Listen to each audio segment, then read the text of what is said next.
Miguel of JamMiguel.blogspot.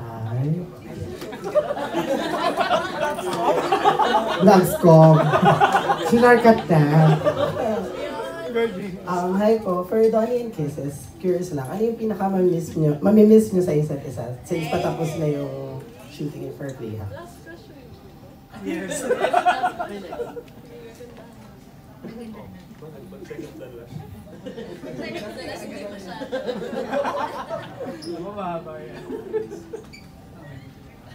Siguro yung energy niya. Kasi grabe yung energy talaga ni Kisses.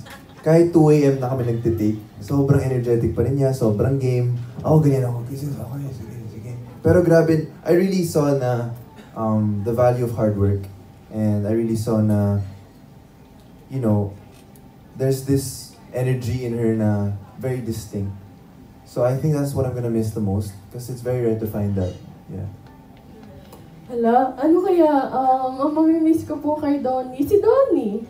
Kasi matagal na din po kami nagkasama. Nagkasama po kami last year, unang-una.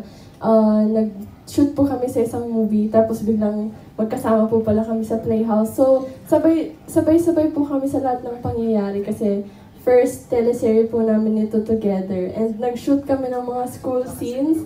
Tapos alam mo yung feeling na kinakabahan ka kasi hindi mo alam kung paano yung kasi nagkakahiyaan po kami. Pero lahat ng yun na-experience namin together and yung journey talaga, yun mamimiss mo, tapos yung tao. Pero naging masaya talaga siya, lalo yung mga sa school scenes.